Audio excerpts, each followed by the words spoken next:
Hello friends, माँ Saraswati educational classes में आपका फिर से बहुत बहुत स्वागत करता हूँ। आज हम क्लास 10th के साइंस सब्जेक्ट की फिजिक्स के ऑब्जेक्टिव टाइप्स क्वेश्चन को कवर करेंगे, जो कि परीक्षा की दृष्टि से वेरी इंपॉर्टेंट है। कृपया इस चैनल को सब्सक्राइब करके वीडियो को लाइक जरूर करें ताकि अगला वीडियो आप लोगों तक आसानी से पहुँच सके। So let's start the video. ये रहा पहला क्वेश्चन।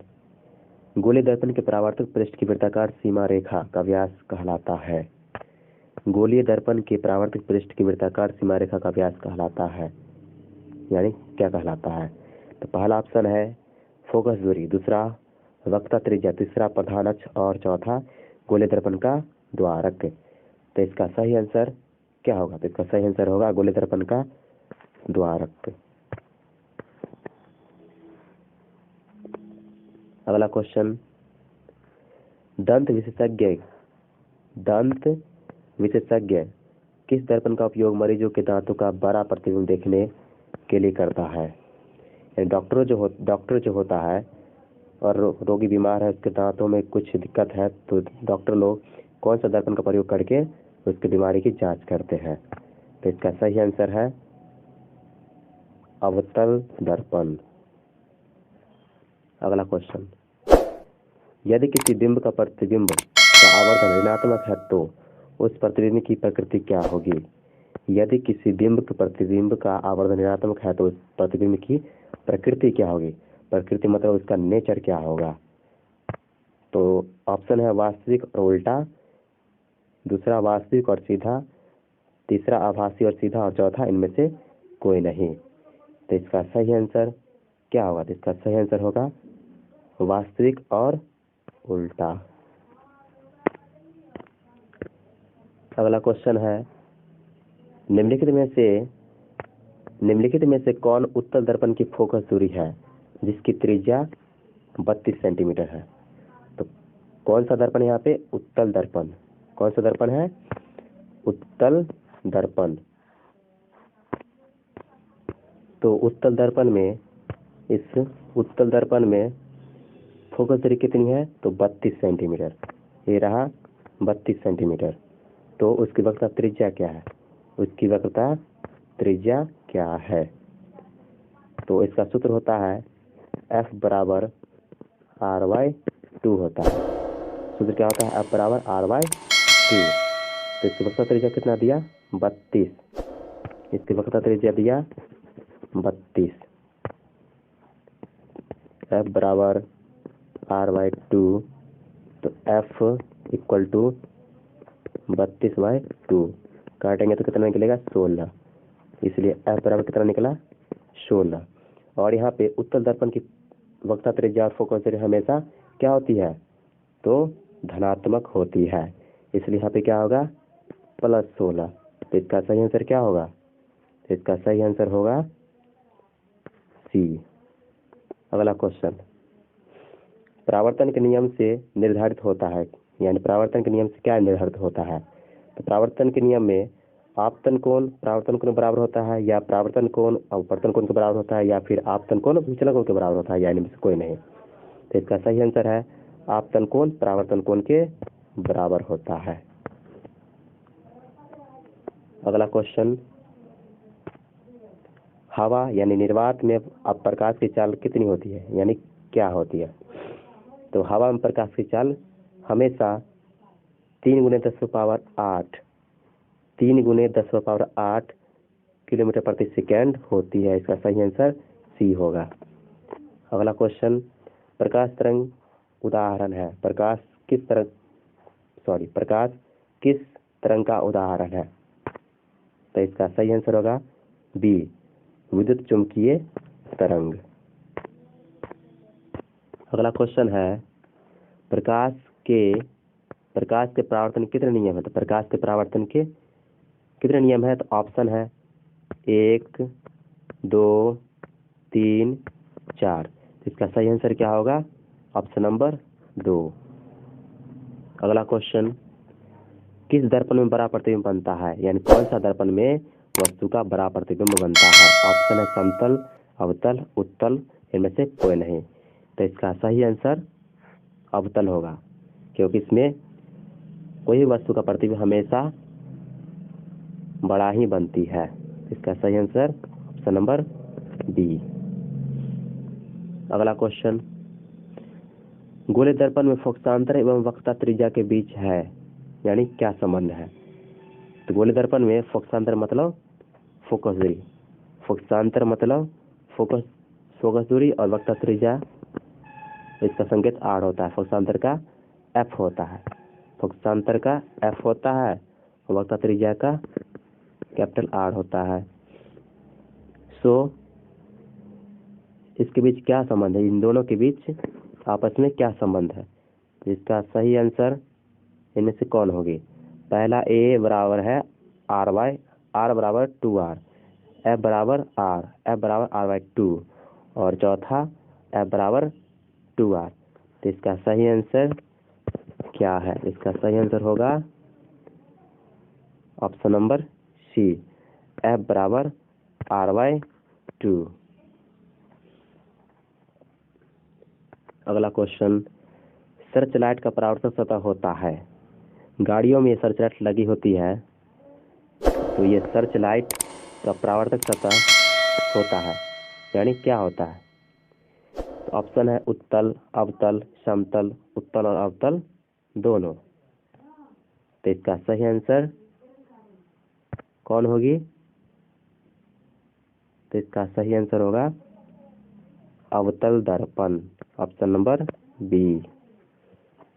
अगला क्वेश्चन, दाढ़ी बनाने में कौन सा दर्पण प्रयुक्त होता है? तो ऑप्शन है समतल, उत्तल, अवतल, इनमें से कोई नहीं। तो इसका सही आंसर क्या होगा?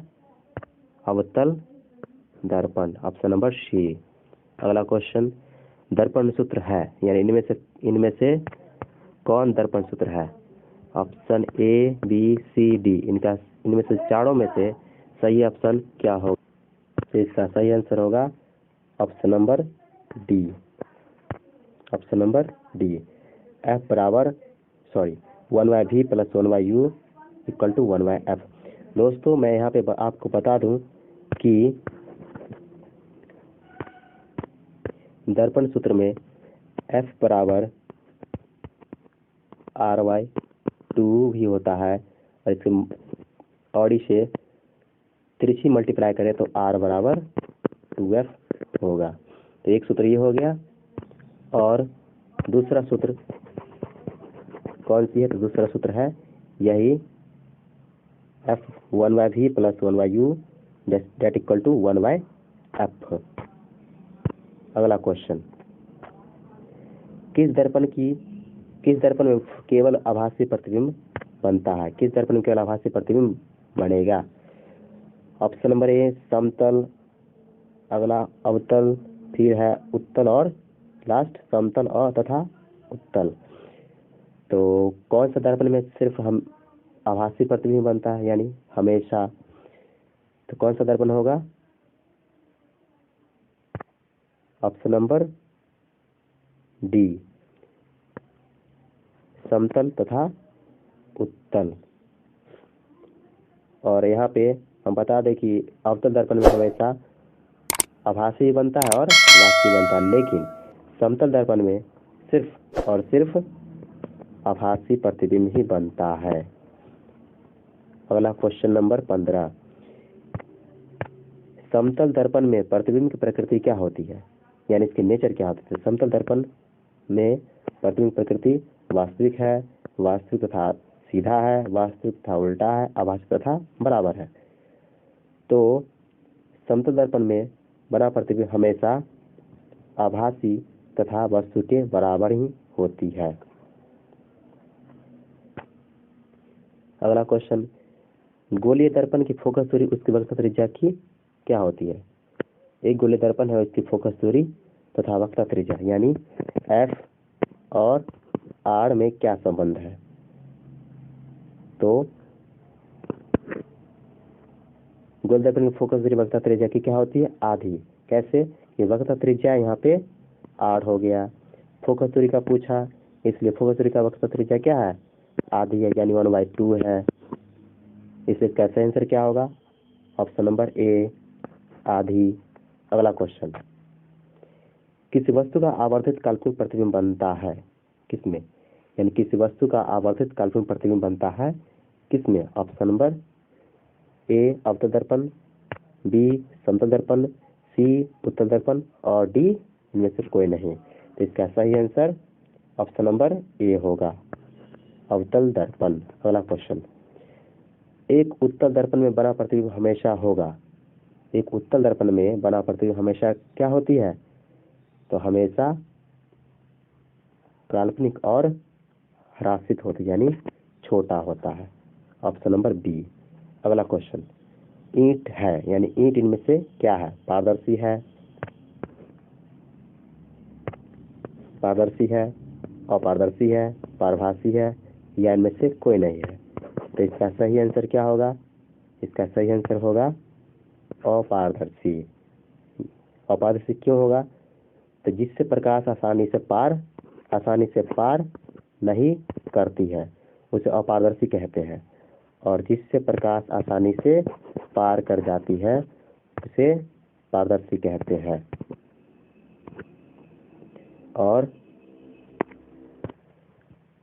और जिससे प्रकाश के कुछ अंश पार करते हैं, यानी पारदर्शी माध्यम से प्रकाश के कुछ अंश पार करते हैं, उसे पारभासी कहते हैं। तो इसका सही आंसर क्या होगा? इस क्वेश्चन का सही आंसर ऑप्शन नंबर बी अपारदर्शी होगा। अगला क्वेश्चन, हमारी आंखें जो देख सकती है वे वस्तु होती है क्या? ऑप्शन दीप्त, प्रदीप्त, दीप्त या प्रदीप्त और लास्ट इनमें से कोई नहीं। तो इसका सही आंसर क्या होगा? इसका सही आंसर होगा ऑप्शन नंबर सी। और कैसे होगा तो ये जान लेते हैं। हम कोई वस्तु को कैसे देखते हैं? हम कोई वस्तु को कैसे देख पाते हैं? जब उसमें प्रकाश हो या फिर चमकीला हो तभी हम किसी वस्तु के देख पाते हैं। अंदर में अगर कोई वस्तु रखा हो तो उसे हम नहीं देख पाएंगे जब तक उस पर प्रकाश नहीं आए। इसलिए वैसा वस्तु जो दीप्त हो, यानी जिससे प्रकाश निकलता हो या जिससे प्रकाश उत्सर्जित होकर हमारे आंखों तक पहुंचती हो, तो वैसी वस्तु को हम आसानी से देख सकते हैं। इसका सही आंसर क्या होगा? Option number C. अगला क्वेश्चन, एक उत्तल दर्पण की फोकस दूरी 20 सेंटीमीटर, इसकी वक्रता त्रिज्या क्या होगी? तो दोस्तों हम यहाँ पे पीछे क्वेश्चन किए हैं कि F बराबर R/2। तो सेम यहाँ पे क्या है, फोकस दूरी पूछा, फोकस दूरी दिया और वक्रता त्रिज्या पूछा, तो फोकस दूरी 20 सेंटीमीटर है और R ऐसे रहेगा और 2 लिख देंगे, मल्टीप्लाई करेंगे तिरछी तो क्या होगा R = 22 जा 40 सेंटीमीटर में तो सेंटीमीटर। तो इसका सही आंसर होगा 40 सेंटीमीटर यानी 40 सेंटीमीटर। अगला क्वेश्चन, किसी दर्पण के सामने आप चाहे जितनी दूरी पर खड़े हो उसका प्रतिबिंब सीधा ही बनता है। संभवतः दर्पण कैसा होना चाहिए? केवल समतल, केवल अवतल, केवल उत्तल और लास्ट समतल या उत्तल। तो इसका सही आंसर क्या होगा? इसका सही आंसर होगा ऑप्शन नंबर डी, समतल या उत्तल। अगला, यदि किसी वस्तु को एक दर्पण के सामने किसी भी दूरी पर रखने से उस वस्तु का प्रतिबिंब सदैव सीधा और छोटा बनता है तो वह दर्पण होगा, यानी वह दर्पण कैसा होगा? तो ऑप्शन है समतल, उत्तल, अवतल, इनमें से कोई नहीं। तो इसका सही आंसर होगा ऑप्शन नंबर बी, उत्तल। अगला क्वेश्चन, उत्तल दर्पण से प्रतिबिंब सदैव बनता है कैसा? यानी उत्तल दर्पण से प्रतिबिंब कैसा बनेगा, यानी कहाँ बनेगा? तो इसका सही आंसर होगा ध्रुव तथा फोकस के बीच, यानी उत्तल दर्पण में वस्तु पोल यानी ध्रुव और फोकस के बीच रहेगा तो उसका प्रतिबिंब सदैव वही बनता है। अगला क्वेश्चन, किसी वस्तु को हम तभी देख पाते हैं जब वह वस्तु प्रकाश को क्या करती है? अवशोषित, परावर्तित, अपरिवर्तित और अगला परावर्तित या अपरावर्तित। तो हम किसी वस्तु को तभी देख पाएंगे जब वस्तु प्रकाश को परावर्तित करती है, यानी रिफ्लेक्ट करती है। ऑप्शन नंबर बी इसका सही आंसर होगा। अगला क्वेश्चन, किस दर्पण में वास्तविक प्रतिबिंब नहीं बन सकता? कौन से दर्पण में रियल इमेज नहीं बन सकता? ऑप्शन है समतल दर्पण, अवतल दर्पण, समतल तथा अवतल दर्पण और लास्ट सभी दर्पण। तो इसका सही आंसर क्या होगा? तो इसका सही आंसर होगा option number A. Option number A, इसमें वास्तविक प्रतिबिंब नहीं बनता है। तो बनता है क्या है? काल्पनिक प्रतिबिंब। प्रतिबिंब का आकार हमेशा वस्तु के बराबर ही बनती है। अगला क्वेश्चन, मोटर गाड़ी के चालक के सामने लगा रहता है, यानी कौन सा दर्पण लगा रहता है? ऑप्शन समतल दर्पण, उत्तल दर्पण, अवतल दर्पण, एक पतला लेंस। तो मोटर गाड़ी के चालक के सामने लगा रहता है क्या? उत्तल दर्पण। Option number B is correct. अगला क्वेश्चन, समतल दर्पण में प्रतिबिंब का आवर्धन होता है, यानी समतल दर्पण में प्रतिबिंब का आवर्धन क्या होता है? समतल दर्पण में प्रतिबिंब का आवर्धन हमेशा शून्य होता है। क्या होता है? शून्य। सॉरी दोस्तों, इसका सही आंसर शून्य नहीं होगा, बल्कि इसका सही आंसर होगा ऑप्शन नंबर सी, 1 के बराबर। अगला क्वेश्चन, प्रकाश तरंग उदाहरण है किसका? ये क्वेश्चन रिपीट है, तो इसका सही आंसर होगा ऑप्शन नंबर बी, विद्युत चुम्बकीय तरंग। ये क्वेश्चन पीछे कर चुके हैं। अगला क्वेश्चन, प्रकाश की किरणें गमन करती है, ये भी क्वेश्चन रिपीट है। प्रकाश की किरणें गमन करती है कौन सी रेखा में? ऑप्शन सीधी रेखा, टेढ़ी रेखा, सी एक ही भी दिशा में, विपरीत सभी। तो इसका सही आंसर होगा सीधी रेखा में। अगला क्वेश्चन, सोलर कुकर में व्यवहार किया जाता है कौन सा दर्पण? ऑप्शन नंबर ए अवतल दर्पण, ऑप्शन बी उत्तल दर्पण, ऑप्शन सी समतल दर्पण और लास्ट परावलिक दर्पण। तो इसका सही आंसर होगा अवतल दर्पण। इसका सही आंसर होगा अवतल दर्पण। दोस्तों, आगे क्वेश्चन समाप्त हो गई और आपको बता दें कि अब जो क्वेश्चन डाल रहे हैं चैप्टर वाइज ऑब्जेक्टिव क्वेश्चन डालेंगे। ओके,